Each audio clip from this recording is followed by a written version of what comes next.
SCC! The crew break down market separation theory, high, mid, and low end, using the card ladder market indexes. It's all coming up now on SCC.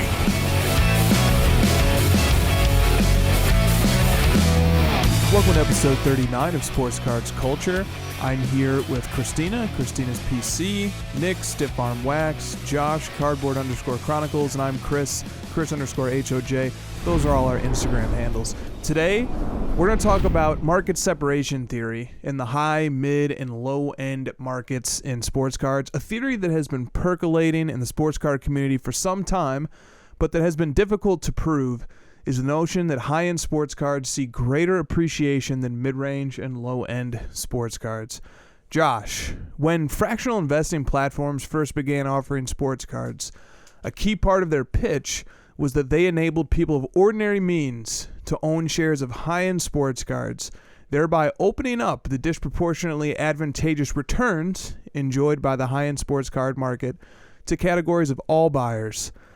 I make that point because over the last few years, fractional investing businesses have been built on the premise that high-end sports cards perform better than the rest. So before we go further, could you explain the common understanding of what a high-end sports card is, and why have people traditionally believed that they see a better appreciation than mid-range and low-end sports cards? Yeah, I think the most simple definition of a high-end sports card is tied to the value. You know, a sports card that is expensive. We're going to obviously attempt to come up with what that number is, exactly where the cutoff is. I don't think anyone can put an exact number on what that value is, but I think, the other side of it is that a high-end sports card can be categorized, especially from a collector's perspective, something that's hard to obtain and rare.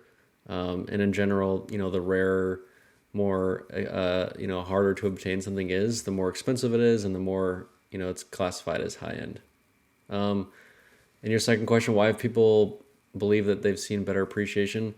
I think it's just a supply and demand thing. The demand for high end is greater than the other ranges, and the supply is lower in often cases. So you see those two market things at play, and you generally get better appreciation on the higher dollar stuff. Now, at Card Ladder, we've accumulated quite a bit of sports card data with the fully vetted all-time sales histories built out for nearly 18,000 cards of all price ranges.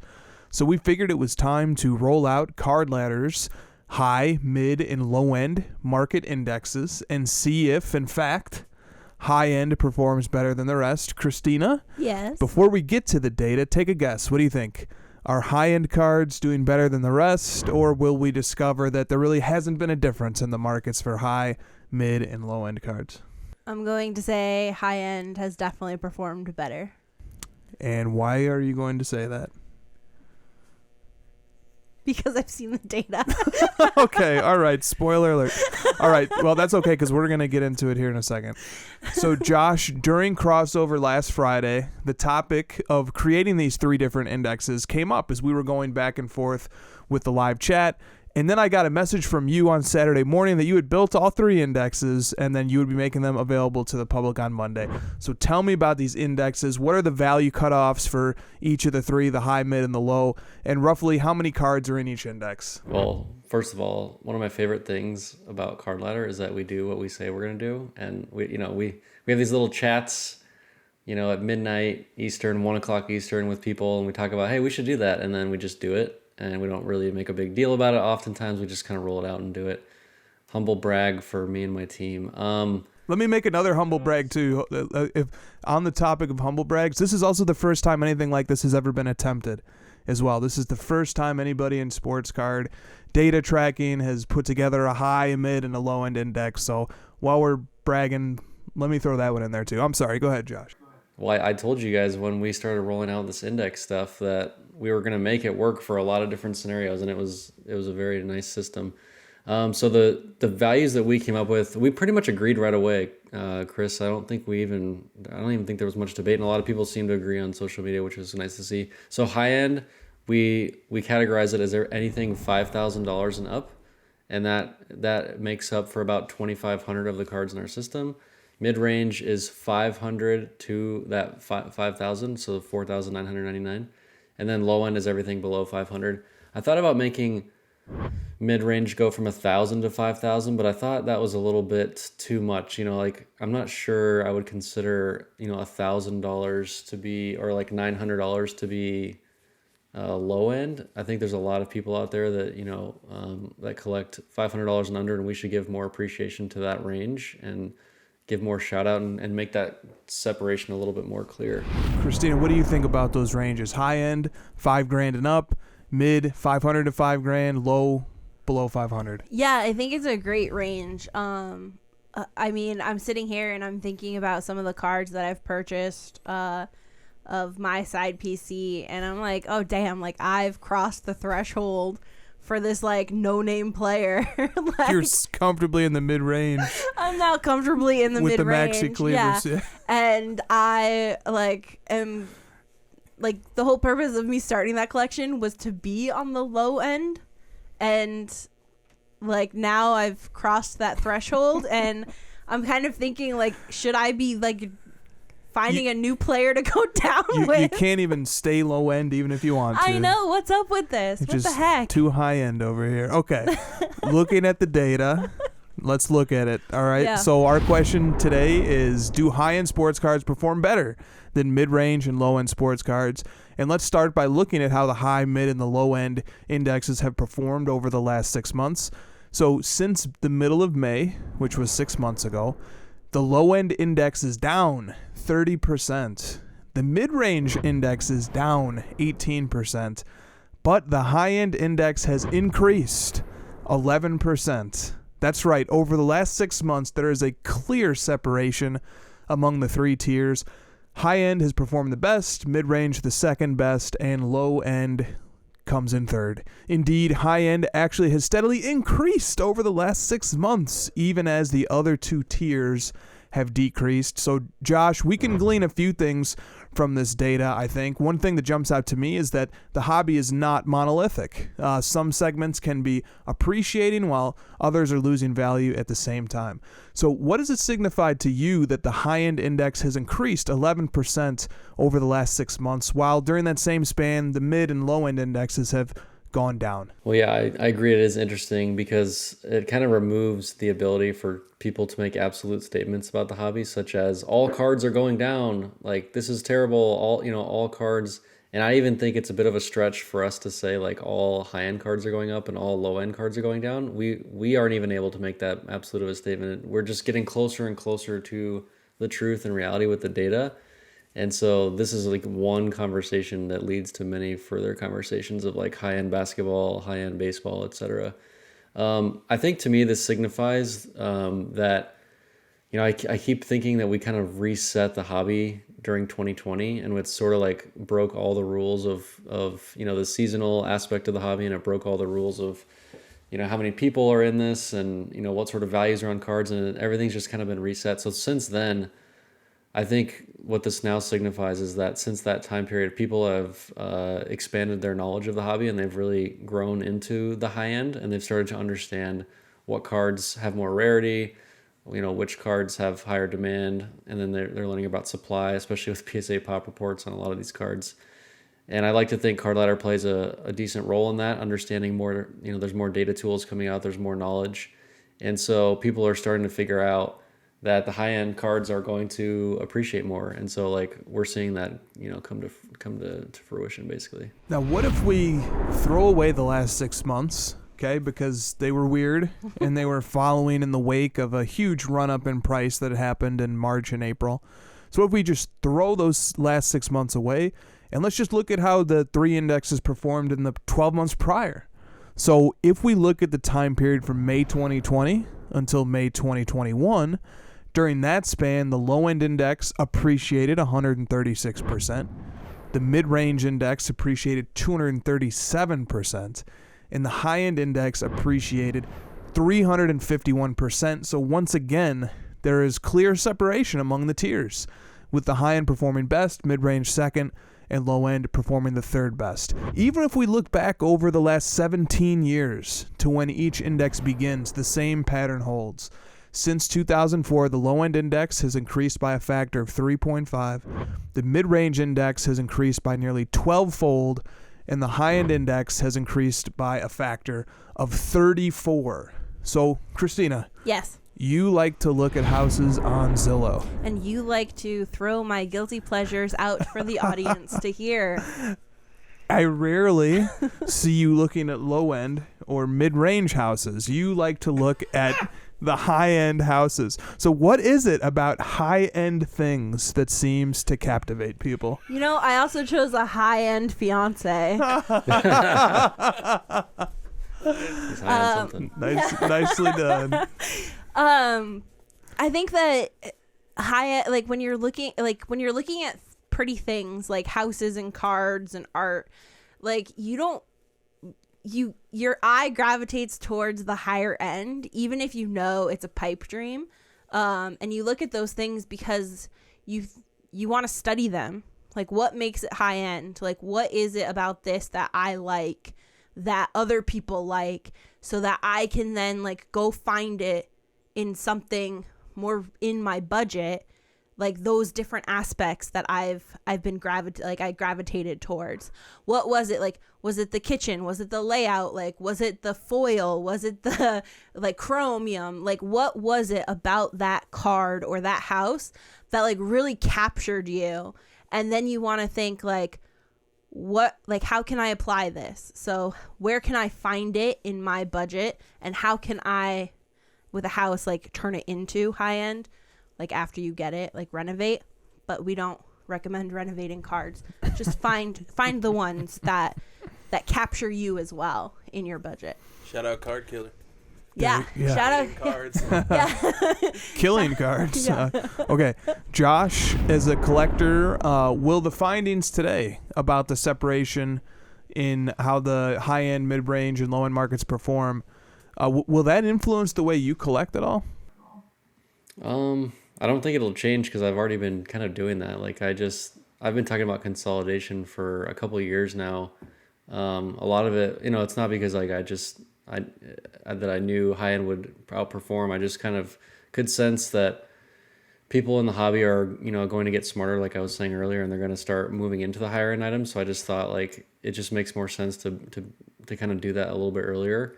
And so, I was trying to think of an answer to the question you asked Kristina, and it's like, for me, it's just like a primal thing. Like I just like, people just like nicer things just because like it's hard to explain. It's like it's a very primal thing. I think back to the episode we filmed about like, why do people collect, and like, why are we drawn to like shiny objects and stuff? It's very simple and very complex at the same time. And so, I don't think I'm going to change much. If in fact, I'll probably like triple down and just keep going higher, more and more high end as I can. Kristina. Yes. This dovetails nicely with what Josh was just observing, because psychologists have tried to study this phenomenon. And a 2008 study by researchers at Caltech and Stanford found that people not only give a better rating to the same glass of wine if they're told it's more expensive, but fMRI scans of their brains suggest they derive greater pleasure. They're happier drinking the wine that they're told is more expensive. Even if it's the same wine, they're happier if they think they're drinking the more expensive one. Do you think it works the same way with cards? Is there greater pleasure to be derived from owning the more expensive ones? Well, first off, psychologists are always trying to figure something out. They rarely succeed. And second, I would like to study this study, the sample sizes, how they like delivered the wine, etc. Like what were the controls on this, and like who were the populace that they tested. Because a wine connoisseur knows their wine. Like, you can't just pull one over that's like handing you like two cards and being like, they're the same price. Like, it's like, no, I know they're not the same price. But anyway, so even if we throw all of that out and assume that this study is correct, which we will for this little question you have posed here, I think that I forgot the question. No, that's a good train of thought. So let me just bring you back in. Okay, yeah, bring me back in. Does it work that way in sports cards too? Are we happier owning more expensive cards, all else equal? I think there is like a euphoria, like a dopamine hit that you get when you know that you own one of the better cards of a player or like the better card of the hobby. But I think that collectors, like, at the end of the day, collectors are going to collect hopefully what they like. And it's not because someone told them they should like it or because the market says that this is the price. That's the price because people like it. Interesting. And it's worth noting too that even if we're willing to grant that all other things being equal, owning a more expensive card is, more exhilarating. And I don't think there's anything wrong with owning Upside or admitting that. But even if that's true, there are other ways to derive pleasure from the hobby that are not tied to the market of a card and that can make, on balance, discovering or acquiring a very rare or difficult to acquire card that might not be worth as much, that can be even more pleasurable than acquiring a card that is worth more but is readily available and so on and so forth. I can think of one example that will probably get some hate from a lot of people. Well, don't let that stop you. About 300 plus people will particularly hate me when I say the Fleer Jordan. Like, it's not the best looking card. It's not, like, it's a very expensive card sometimes. Sometimes it's like an extremely expensive card.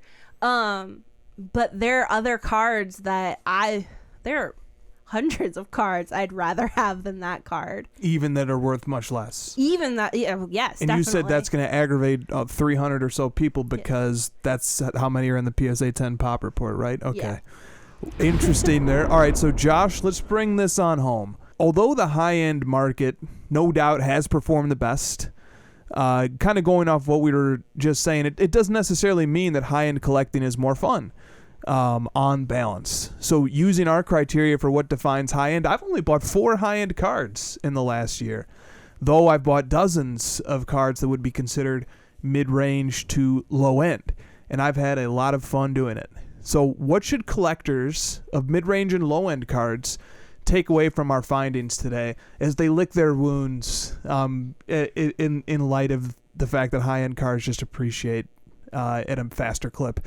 So will there ever be a day where mid-range and low-end are king? And even if not, what can we say to mid-range and low-end collect? Well, the cards that are in the high-end, I bet you a lot of them came from the low-end and the mid-end. Like the cards that are now categorized as high-end were once low-end, mid-end, and now have seen these gains. So there's still plenty of opportunity in these, quote-unquote lower tiers to move up into the higher-end category one day. And I think that's kind of where the fun lies. And I think it's where the collector has the upper hand to figure out what those are. So there's still plenty of fun and opportunity to be had all across the market. And, I wouldn't let this categorization deter anyone whatsoever. And also, if the card is considered low end or mid end, that means it's cheaper and you can get more of them. Like, you could build a better collection potentially. That's one of the things that, attracted me to Chris Paul and probably you guys to players you collect is you don't have to spend $5,000 and up to get a card. You can get more rare, more fun cards in the lower tier. Will there ever be a day that those are king? I mean, king is a relative term depending on what you want to say. I would probably argue the hobby's more built on the low end and the mid end. And another thing is one of my favorite strategies is to accumulate lots of mid-end and low-end cards over time and keep the mail days flowing, keep the research and knowledge building as I accumulate those cards. And then I can turn those cards into high-end cards one day and sort of jump over, the barrier financially just by having other cards. So there's lots of different ways that you can approach this. That's a great point. And there's also something to be said for the liquidity of the lower end and the mid-range and the ease of transacting cards in that range. Whereas when, you get to high end, okay, 5-10 grand, those are still deals people are pretty comfortable with doing over social media or in person. But when you start talking 6-figure cards, now we're approaching the severity of selling a house or buying a house. And so it's going to take you longer. You want to go through normally the proper channels, such as an auction house, and it's going to take time for it to list and then sell, and it could be months before you're able to convert a super high-end card into liquid cash, whereas if you have cards in the lower or the middle ranges, you can usually do fundraising with those quite quickly. So that's something to keep in mind. Yeah, because as more well. people have the means to buy those Right. smaller transaction cards. And Right. they transact usually at a higher volume. Definitely. Okay. Well, the data was unambiguous, but the findings that we take away from it are certainly complex and don't tell any one definitive story about the high and the mid-range or the low end. So with that said, that's going to do it for episode 39 of Sports Cards Culture. See you guys next week. Thanks for watching. Tell us in the comment section below what the crew should cover next week, and don't forget to subscribe. See you next time at SCC, Sports Cards Culture.